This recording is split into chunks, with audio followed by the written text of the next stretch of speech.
ಎಲ್ರಿಗೂ ನಮಸ್ಕಾರ. ಇವತ್ತು ಹಬ್ಬದ ಪ್ರಯುಕ್ತ ಉದ್ದಿನ ಕಡುಬು ಹೇಗೆ ಮಾಡೋದು ಅಂತ ತೋರಿಸ್ತಾ ಇದ್ದೀನಿ. ನೀವು ಆರಿದ ಮೇಲೆ ತಿಂದ್ರೂ ಅಷ್ಟೇ ರುಚಿಯಾಗಿ ಅಷ್ಟೇ ಮೃದುವಾಗಿ ಇರೋವಂಥದ್ದು. ಇದನ್ನು ಹೇಗೆ ಮಾಡೋದು ಅಂತ ನೋಡೋಣ.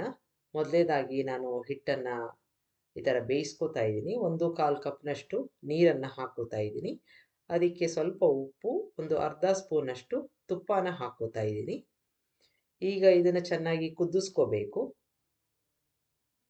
ಇದಕ್ಕೆ 1 ಕಪ್ನಷ್ಟು ಅಕ್ಕಿ ಹಿಟ್ಟನ್ನು, ತೊಳೆದ ಅಕ್ಕಿ ಹಿಟ್ಟನ್ನು ಹೇಗೆ ಮಾಡೋದು ಅಂತ ನಾನು ವಿಡಿಯೋ ಮಾಡಿದ್ದೀನಿ. ಅದರ ಲಿಂಕನ್ನು ಕೂಡ ಡಿಸ್ಕ್ರಿಪ್ಷನ್ ಬಾಕ್ಸ್ನಲ್ಲಿ ಹಾಕಿರ್ತೀನಿ. ಈಗ ಹಿಟ್ಟು ಹಾಕ್ಕೊಂಡು 1 ನಿಮಿಷ ಇದನ್ನು ಕುದಿಯೋಕ್ಕೆ ಬಿಡೋಣ. ಚೆನ್ನಾಗಿ ಈಗ ಕುದೀತಾ ಇದೆ. ಒಂದು ಮರದ ಕೋಲನ್ನು ತಗೊಂಡು ಈ ಥರ ನಿಧಾನಕ್ಕೆ ಅದನ್ನು ಮಿಕ್ಸ್ ಮಾಡ್ಕೋತಾ ಬರಬೇಕು. ಎಲ್ಲೂ ಗಂಟುಗಳಾಗಲ್ಲ, ಸಾಮಾನ್ಯವಾಗಿ ಆ ರೀತಿಯಾಗಿ ಕಲಿಸ್ಕೋಬೇಕು. ಈಗ ಕಲಿಸ್ಕೊಂಡಿದ್ದಾಗಿದೆ. 1 ನಿಮಿಷ ಮುಚ್ಚಳ ಮುಚ್ಚಿ ಬೇಯಕ್ಕೆ ಬಿಡೋಣ. ಈಗ ಬೆಂದಿದೆ. ಸ್ವಿಚ್ ಆಫ್ ಮಾಡಿಕೊಂಡು ಮತ್ತೆ ಮುಚ್ಚಳ ಮುಚ್ಚಿ ಒಂದು 10 ನಿಮಿಷ ಬಿಡೋಣ. ಆ ಹಬೆಗೆ ಇನ್ನೂ ಸ್ವಲ್ಪ ಹೊತ್ತು ಬೇಯುತ್ತೆ. ಈಗ ಸ್ವಲ್ಪ ಹೊತ್ತಿನ ನಂತರ ಇದನ್ನು ಒಂದು ಪ್ಲೇಟ್ಗೆ ಹಾಕೋತಾ ಇದ್ದೀನಿ. ಸ್ವಲ್ಪ ಬಿಸಿ ಇರಬೇಕಾದ್ರೇ ಕಲಿಸ್ಕೋಬೇಕು. ಹಾಗಾಗಿ ಬೇಗ ಬೇಗ ಕೈ ಆಡಿಸ್ಕೋಬೇಕು. ತುಂಬ ಬಿಸಿ ಆದರೆ ಒಂದು ಒದ್ದೆ ಬಟ್ಟೆನ ಇಟ್ಕೊಂಡು ಅದರಲ್ಲಿ ಕೈಯನ್ನು ಒತ್ಕೊಂಡು ಕಲಿಸ್ಕೋಬೋದು. ಈ ರೀತಿಯಾಗಿ ತುಂಬ ಮೃದುವಾದ ಒಂದು ಹಿಟ್ಟನ್ನು ಕಲಿಸ್ಕೋಬೇಕಾಗತ್ತೆ. ಹೀಗೆ ಮೃದುವಾದ ಹಿಟ್ಟನ್ನು ಕಲಿಸ್ಕೊಂಡಾಗ ನೀವು ಲಟ್ಟಿಸಿದಾಗ ಕಡುಬು ಒಡೆಯಲ್ಲ. ಇದ್ರ ಮೇಲೆ ಒಂದು ಒದ್ದೆ ಬಟ್ಟೆನ ಹಾಕಿ ಇಡೋಣ. ಈಗ 1 ಕಪ್ನಷ್ಟು ನಾನಿಲ್ಲಿ ಉದ್ದಿನ ಬೇಳೆನ ಚೆನ್ನಾಗಿ ತೊಳೆದು ನೆನೆ ಹಾಕ್ಕೊಂಡಿದ್ದೀನಿ. ಸುಮಾರು ಒಂದು 2 ರಿಂದ 3 ಗಂಟೆ ಅಥವಾ ಇನ್ನೂ 1 ಗಂಟೆ ಜಾಸ್ತಿ ಬಿಟ್ಟರೂ ಪರವಾಗಿಲ್ಲ. ಚೆನ್ನಾಗಿ ನೆಂದಿದೆ. ನೀರನ್ನೆಲ್ಲ ತೆಗೆದು ಇದನ್ನು ನಾನೀಗ ಮಿಕ್ಸಿ ಜಾರ್ಗೆ ಹಾಕ್ಕೋತಾ ಇದ್ದೀನಿ. ನುಣ್ಣಿಗೆ ರುಬ್ಕೋಬೇಕು, ನೀರು ಹಾಕೋದು ಬೇಡ. ಈಗ ಸಂಪೂರ್ಣವಾಗಿ ಅದು ನುಣ್ಣಿಗೆ ಆಗಬೇಕು. ಇದನ್ನು ಒಂದು ಪಾತ್ರೆಗೆ ಹಾಕ್ಕೊಂಬಿಡೋಣ. ಈ ಥರ ಹದದಲ್ಲಿ ಇರಬೇಕು. ನೀರಾದರೆ ಕಡುಬು ಮಾಡೋಕ್ಕೆ ಆಗಲ್ಲ. ಹಾಗಾಗಿ ತುಂಬ ಕಡಿಮೆ ನೀರು ಹಾಕ್ಕೊಂಡು 1 ಸ್ಪೂನಷ್ಟು ಹಾಕ್ಕೊಂಡ್ರೆ ಸಾಕು. ರುಬ್ಕೊಂಡು ಇಟ್ಕೊಂಡಿದ್ದೀನಿ. ಇದಕ್ಕೆ 2 ಸ್ಪೂನಷ್ಟು ನೆನೆಸಿರೋ ಕಡಲೆಬೇಳೆನ ಹಾಕೋತಾ ಇದ್ದೀನಿ. ನಿಮಗೆ ಬೇಡ ಅಂತಂದರೆ ಸ್ಕಿಪ್ ಮಾಡ್ಕೋಬೋದು. ಇದನ್ನು ಮಿಕ್ಸ್ ಮಾಡಿ ಇಟ್ಕೊಂಬಿಡೋಣ. ಈಗ ಮುಂದಿನ ತಯಾರಿ ಮಾಡ್ಕೊಳ್ಳೋಣ. ಒಂದು ಮಿಕ್ಸಿ ಜಾರ್ ತೊಗೊಂಡಿದ್ದೀನಿ. ಅದಕ್ಕೆ 1 ಇಂಚಿನಷ್ಟು ಶುಂಠಿ, 2 ಹಸಿಮೆಣಸಿನ್ಕಾಯಿ ಹಾಕೋತಾ ಇದ್ದೀನಿ. ಇಲ್ಲಿ ಕಡಲೆಬೇಳೆ ಮತ್ತು ತೊಗರಿಬೇಳೆ ನೆನೆಸಿರೋ ಅಂಥದ್ದು 3 ಸ್ಪೂನ್ ಇರ್ಬೋದು. ಅದನ್ನು ಸಹ ಹಾಕ್ಕೊಂಡು ಸ್ವಲ್ಪ ತರ್ತರಿಯಾಗಿ ರುಬ್ಕೋಬೇಕು. ನೀರು ಹಾಕೋದು ಬೇಡ. ಈಗ ಇದನ್ನು ರುಬ್ಕೊಂಡಿರೋದನ್ನು ಒಂದು ಪಾತ್ರೆಗೆ ಹಾಕೋತಾ ಇದ್ದೀನಿ. ಸ್ವಲ್ಪ ತರ್ತರಿಯಾಗಿ ರುಬ್ಕೊಂಡು ಈ ಥರ ಮಾಡ್ಕೊಳ್ಳೋದ್ರಿಂದ ಆಮೇಲೆ ಕಡುಬು ಗಟ್ಟಿ ಆಗಲ್ಲ. ಇಲ್ಲ ಅಂತಂದರೆ ಬರೀ ಉದ್ದಿನ ಬೇಳೆ ಹಾಕ್ಕೊಂಡ್ರೆ ಗಟ್ಟಿ ಆಗುತ್ತೆ. ಇಲ್ಲಿ ಇಡ್ಲಿ ರವೆನ 2 ಸ್ಪೂನಷ್ಟು ತೊಗೊಂಡು ನೆನೆಸ್ಕೊಂಡಿದ್ದೀನಿ. ಅದನ್ನು ಸಹ ಈ ಬೇಳೆ ಜೊತೆ ಹಾಕ್ಕೋತಾ ಇದ್ದೀನಿ. ಈ ಥರ ಇಡ್ಲಿ ರವೆ ಹಾಕ್ಕೊಳ್ಳೋದ್ರಿಂದ ಕಡುಬು ತುಂಬ ಮೃದುವಾಗಿ ಬರುತ್ತೆ.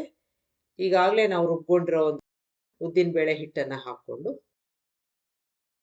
ಕಾಯಿ ತುರಿ, ಇಂಗನ್ನು ಹಾಕ್ಕೋತಾ ಇದ್ದೀನಿ. ರುಚಿಗೆ ತಕ್ಕಷ್ಟು ಉಪ್ಪನ್ನು ಹಾಕ್ಕೊಂಡು ಕೊತ್ತಂಬರಿ ಸೊಪ್ಪು ಹಾಕ್ಕೊಂಡು ಎಲ್ಲವನ್ನು ಚೆನ್ನಾಗಿ ಮಿಕ್ಸ್ ಮಾಡಿ ಇಟ್ಕೋಬೇಕು. ಈ ಹದದಲ್ಲಿ ಇದ್ದಾಗ ಕಡುಬು ಮಾಡೋಕ್ಕೆ ತುಂಬ ಅನುಕೂಲ ಆಗುತ್ತೆ. ನೀರಾಗ್ಬಿಟ್ರೆ ನಿಮಗೆ ಕಡುಬನ್ನ ಮಾಡೋಕ್ಕಾಗಲ್ಲ. ಹಾಗಾಗಿ ನೋಡಿಕೊಂಡು ರುಬ್ಕೊಂಡು ಇಟ್ಕೋಬೇಕು. ಈಗ ಇಲ್ಲಿ ಒಂದು ಬಟರ್ ಪೇಪರ್ ತೊಗೊಂಡಿದ್ದೀನಿ. ಅದಕ್ಕೆ ಸ್ವಲ್ಪ ತುಪ್ಪನ ಹಚ್ಕೊಂಡು ನಾವು ಈಗಾಗಲೇ ಕಲಸಿಟ್ಟಿರೋ ಹಿಟ್ಟಲ್ಲಿ ಒಂದು ನಿಂಬೆಹಣ್ಣಿನ ಗಾತ್ರದಷ್ಟು ಹಿಟ್ಟನ್ನು ತಗೊಂಡು ಈ ರೀತಿಯಾಗಿ ಸ್ವಲ್ಪ ಅಗಲಕ್ಕೆ ಮಾಡಿಕೊಂಡು ಅದರ ಮೇಲೆ ಇನ್ನೊಂದು ಪೇಪರ್ನ ಹಾಕ್ಕೊಂಡು ಲಟ್ಟಿಸ್ಕೊತಾ ಇದ್ದೀನಿ. ಚೆನ್ನಾಗಿ ನಾದಿದ್ರೆ ಒಡೆಯಲ್ಲ. ಈಗ ತೆಕ್ಕೊಂಡು ಈ ಕಡುಬು ಮಾಡ್ತೀವಲ್ಲ ಆ ಮೋಲ್ಡ್ ಮೇಲೆ ಇದನ್ನು ಹಾಕ್ಕೊಂಡು ಮಧ್ಯದಲ್ಲಿ ನಾವು ಈಗಾಗಲೇ ಮಾಡ್ಕೊಂಡಿರೋ ಒಂದು ಉದ್ದಿನ ಬೇಳೆದು ಸ್ಟಫ್ ಇತ್ತಲ್ಲ ಅದನ್ನು ಇಟ್ಕೊಂಡು, ಜಾಸ್ತಿ ಬೇಡ, 1 ಸ್ಪೂನಷ್ಟು ಹಾಕ್ಕೊಂಡ್ರೆ ಸಾಕು. ಈ ಥರ ಕ್ಲೋಸ್ ಮಾಡಿ ಎಕ್ಸ್ಟ್ರಾ ಹಿಟ್ಟನ್ನೆಲ್ಲ ತೆಕ್ಕೊಂಬಿಡ್ಬೇಕು. ಈ ರೀತಿಯಾಗಿ ಒಂದು ಆಕಾರ ಬರುತ್ತೆ. ಈ ಮೋಲ್ಡ್ ಇಲ್ಲದೆ ಹೋದ್ರೂ ಹಾಗೆ ಈ ಥರ ಕ್ಲೋಸ್ ಮಾಡಿ ಮಾಡ್ಕೋಬೋದು. ಈಗ ಸ್ಟೀಮ್ ಮಾಡ್ಕೊಳ್ಳೋಣ. ನೀರಿಗಾಗಲೇ ಕುದಿಯೋಕ್ಕೆ ಇಟ್ಟಿದ್ದು ಒಂದು 8 ನಿಮಿಷ ಇದನ್ನು ಸ್ಟೀಮ್ ಮಾಡ್ಕೋಬೇಕಾಗತ್ತೆ. ಅದರ ಮೇಲೆ ಒಂದು ಬಾಳೆ ಎಲೆನ ಮುಚ್ಚೋದು ಒಳ್ಳೆಯದು. ಇಲ್ಲ ಅಂತಂದರೆ ಆವಿ ನೀರೆಲ್ಲ ಬಿದ್ದುಬಿಡುತ್ತೆ. ಈಗ ಆಗಿದೆ ಇದು. ತೆಕ್ಕೊಳ್ಳೋಣ ಸ್ವಿಚ್ ಆಫ್ ಮಾಡಿಕೊಂಡು. ತುಂಬ ರುಚಿಯಾಗಿರುತ್ತೆ. ಒಂದು ಸಲ ಮಾಡಿ ನೋಡಿ. ಒಂದು 10 ಸೆಕೆಂಡ್ ಆರಿದ ಮೇಲೆ ತುಪ್ಪದ ಜೊತೆ ಸರ್ವ್ ಮಾಡ್ಬೋದು. ಬಿಸಿಯಾಗಿ ತಿಂದಾಗ ತುಂಬ ರುಚಿಯಾಗಿರುತ್ತೆ. ಇನ್ನು ಮುಂದಿಂದು ಸಿಹಿ ಕಡುಬು ಮತ್ತು ಖಾರದ ಆವಿ ಕಡುಬು, ಇದು ಸಹ ತುಂಬ ರುಚಿಯಾಗಿರುವಂಥದ್ದು. ಹೇಗೆ ಮಾಡೋದು ಅಂತ ನೋಡೋಣ. 1 ಕಪ್ನಷ್ಟು ಕಾಯಿ ತುರಿ ಹಾಕ್ಕೊಂಡಿದ್ದೀನಿ. ಅರ್ಧ ಕಪ್ನಷ್ಟು ಬೆಲ್ಲದ ಪುಡಿನ ಹಾಕ್ಕೊಂಡಿದ್ದೀನಿ. ನಿಮಗೆ ಬೆಲ್ಲದಲ್ಲಿ ಅಕಸ್ಮಾತು ಕಲ್ಲು ಕಡ್ಡಿ ಇದೆ ಅಂತಾದರೆ ಸ್ವಲ್ಪ ಕಡಿಮೆ ನೀರನ್ನು ಹಾಕ್ಕೊಂಡು ಅದನ್ನು ಕರಗಿಸಿ ಶೋಧಿಸ್ಕೊಂಡು ಹಾಕ್ಕೋಬೋದು. ಎರಡನ್ನೂ ಚೆನ್ನಾಗಿ ಮಿಕ್ಸ್ ಮಾಡ್ಕೋತಾ ಇದ್ದೀನಿ. ಬೆರೆತ್ಕೊಂಡಿದೆ. ಈಗ ಮಿಶ್ರಣ ಸ್ವಲ್ಪ ಡ್ರೈ ಆಗಿ ಆಗಬೇಕು. ಅದುವರ ತನಕ ಈ ಥರ ಮಿಕ್ಸ್ ಮಾಡ್ಕೋತಾ ಇರಬೇಕು. ನೋಡಿ ತಳ ಬಿಡ್ತಾ ಇದೆ. ಇದಕ್ಕೆ 1 ಸ್ಪೂನಷ್ಟು ಏಲಕ್ಕಿ ಪುಡಿನ ಹಾಕ್ಕೋತಾ ಇದ್ದೀನಿ. ಈಗ ಚೆನ್ನಾಗಿ ಮಿಕ್ಸ್ ಮಾಡಿಕೊಂಡು ಸ್ವಿಚ್ ಆಫ್ ಮಾಡ್ಕೊಂಬಿಡೋಣ. ಈಗ ಈ ಸಿಹಿ ಮಿಶ್ರಣ ರೆಡಿ ಆಯಿತು. ಈಗ ಈ ಥರ ತಳ ಬಿಟ್ಟ ನಂತರ ಇದು ಕರೆಕ್ಟಾಗಿರೋ ಒಂದು ಹದ. ಈಗ ನಾನು ಹಿಟ್ಟನ್ನು ಹೇಗೆ ಮಾಡೋದು ಅಂತ ಹಿಂದಿನ ವಿಡಿಯೋದಲ್ಲಿ ಹಾಕಿದ್ದೀನಿ. ಅದರ ಲಿಂಕನ್ನು ನಾನು ಡಿಸ್ಕ್ರಿಪ್ಷನ್ ಬಾಕ್ಸ್ನಲ್ಲಿ ಹಾಕಿರ್ತೀನಿ.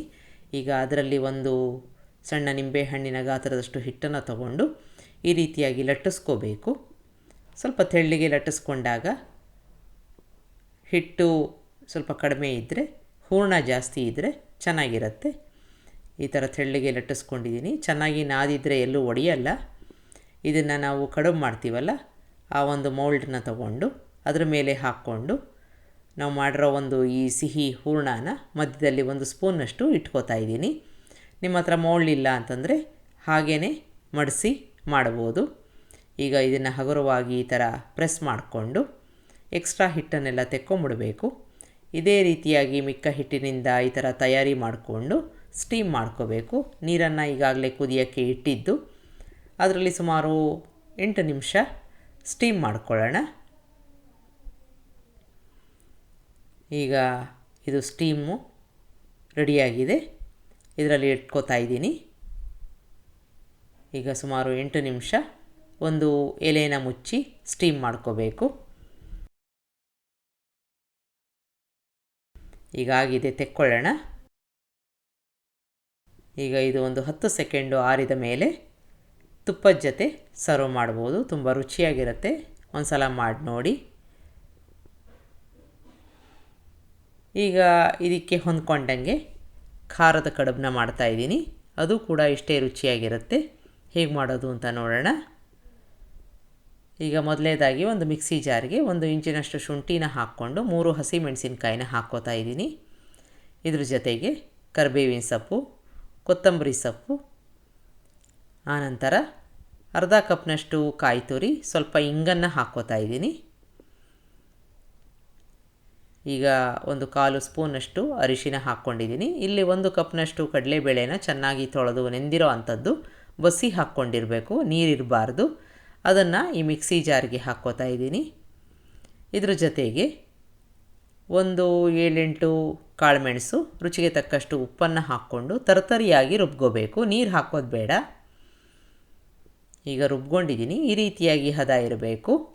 ತುಂಬ ನೀರಾಗಿಬಿಟ್ರೆ ನಾವು ಕಡುಬು ಮಾಡೋಕ್ಕಾಗಲ್ಲ.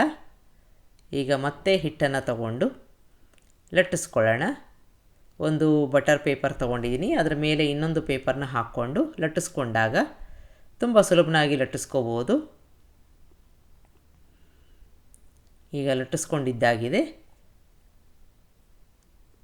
ಕಡುಬಿಂದು ಈ ಥರ ಮೋಲ್ಡ್ ಇರುತ್ತಲ್ಲ, ಅದರ ಮೇಲೆ ಈ ನಾವು ಲಟ್ಟಿಸ್ಕೊಂಡಿರೋ ಹಿಟ್ಟನ್ನು ಹಾಕ್ಕೊಂಡು 1 ಸ್ಪೂನಷ್ಟು ಮಿಶ್ರಣನ ಇಟ್ಟು ಹಗುರವಾಗಿ ಅದನ್ನು ಕ್ಲೋಸ್ ಮಾಡಿ ಎಕ್ಸ್ಟ್ರಾ ಹಿಟ್ಟನ್ನು ತೆಕ್ಕೊಂಡು ಸ್ಟೀಮ್ ಮಾಡ್ಕೊಳ್ಳೋದು. ರುಚಿ ತುಂಬ ಚೆನ್ನಾಗಿರುತ್ತೆ. ಸಿಹಿ ಕಡುಬಿನ ಜೊತೆಗೆ ಇದು ಕೂಡ ಅಷ್ಟೇ ರುಚಿಯನ್ನು ಕೊಡುತ್ತೆ. ಇದ್ರ ಜೊತೆಗೆ ನೀವು ಚಟ್ನಿ ಬೇಕಾದರೆ ಮಾಡ್ಕೋಬೋದು. ಸುಮಾರು 8 ನಿಮಿಷ ಕಾಲ ಇದನ್ನು ನಾನು ಸ್ಟೀಮ್ ಮಾಡ್ಕೋತಾ ಇದ್ದೀನಿ. ಈಗ ಇದನ್ನು ತೆಕ್ಕೊಂಡು ಸರ್ವ್ ಮಾಡ್ಕೋಬೋದು. ಬಿಸಿಯಾಗಿ ತಿಂದಾಗ ತುಂಬ ರುಚಿಯಾಗಿರುತ್ತೆ. ಒಂದು ಸಲ ಮಾಡಿ ನೋಡಿ. ನಿಮಗೆ ರೆಸಿಪಿ ಇಷ್ಟ ಆದಲ್ಲಿ ಲೈಕ್ ಮಾಡಿ, ಶೇರ್ ಮಾಡಿ, ಕಮೆಂಟ್ ಮಾಡಿ, ನನ್ನ ಚಾನಲ್ಗೆ ಸಬ್ಸ್ಕ್ರೈಬ್ ಮಾಡಿ. ನಮಸ್ಕಾರ.